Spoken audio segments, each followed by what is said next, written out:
Hello नमस्कार मित्रों। आज हम जानेंगे कि पक्षियों में कौवा, पशुओं में कुत्ता, मुनियों में क्रोधी और सबकी निंदा करने वाला मनुष्यों में चांडाल होता है। क्योंकि कौवा सब कुछ खा लेता है इसलिए, और कुत्ता सब कुछ स्वयं उल्टी कर चाट लेता है इसलिए, और क्रोध तो सब प्रकार से नाश का मूल है, अतः वो भी चांडाल है। और दूसरों की निंदा करने वाला भी चांडाल है, क्योंकि निंदा अर्थात गुणों में दोष और दोषों में गुण का आरोपण करना निंदा है, अतः निंदा करने वाला भी चांडाल है। और आगे चाणक्य कहते हैं कि जैसी होनी होती है मनुष्य की बुद्धि भी वैसी हो जाती है, क्योंकि मनुष्य को प्रारब्ध यानी पूर्व जन्म के कर्मों का भोग अवश्य करना पड़ता है, उसे ही भाग्य कहते हैं। क्योंकि वो बलवान होता है इसलिए वह बुद्धिमान को भी अपनी ओर खींच लेता है। जैसे सोने का मृग असंभव है, तथापि श्री राम स्वर्ण मृग पर मोहित हो गए।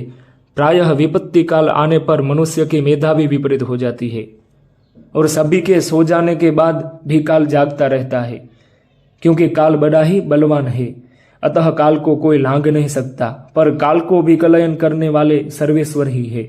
महाभारत में यक्ष और युधिष्ठिर संवाद में बहुत सुंदर उदाहरण है। यक्ष ने कहा कि इस संसार में वार्ता क्या है, आश्चर्य क्या है, मार्ग क्या है और कौन प्रसन्न है।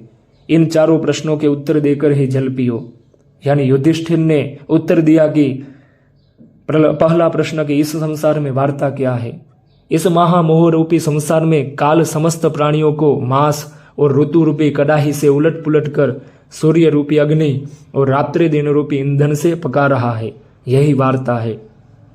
दूसरा प्रश्न कि आश्चर्य क्या है। युधिष्ठिर ने उत्तर दिया कि संसार में प्रतिदिन जीव की मृत्यु होती है और यमलोक को प्रस्थान करते हैं, यानी एक एक कर सभी की मृत्यु देखी जाती है। फिर भी जो यहाँ बचे रह जाते हैं वे सदा के लिए यहाँ टिके रहे ऐसी आशा करते हैं। इससे बड़ा आश्चर्य क्या हो सकता है। तात्पर्य यह है कि जिसका जन्म हुआ है उसकी मृत्यु निश्चित है, और उस मृत्यु के साक्षात्कार के लिए सभी को प्रस्तुत रहना चाहिए। किंतु हर व्यक्ति इस प्रकार जीवन व्यापार में खोया रहता है जैसे उसे मृत्यु अपना ग्रास नहीं बनाएगी। और तीसरा प्रश्न कि संसार में मार्ग क्या है। इसका उत्तर दिया कि धर्म के मर्म को जानना और धर्म पथ पर चलना, और समाज में प्रतिष्ठित व्यक्ति जिस मार्ग को अपनाता है वही अनुकरणीय है। यहाँ प्रतिष्ठित बड़े व्यक्ति का मतलब उससे नहीं है जिसने धन संपदा अर्जित की हो, या तो जो व्यवसायिक, प्रशासनिक अथवा अन्य अधिकारों से संपन्न हो। प्रतिष्ठित वह है जो चरित्रवान हो, कर्तव्यों की अवहेलना न करता हो और दूसरों के प्रति संवेदनशील हो और समाज के हितों के प्रति समर्पित हो, वैसा व्यक्ति। और चौथा प्रश्न कि कौन प्रसन्न है। कहा कि जो व्यक्ति अपने घर में मनपसंद भोजन साग सब्जी पकाकर खाता है और जिस पर किसी का ऋण यानी कर्ज नहीं है, और जिसे परदेश में नहीं रहना पड़ता है, और जिसकी पत्नी पुत्र आदि अपना कहना करते हो, वही मुदित सुखी है। और ऐसे ही वीडियो जानने के लिए हमें फॉलो कीजिए।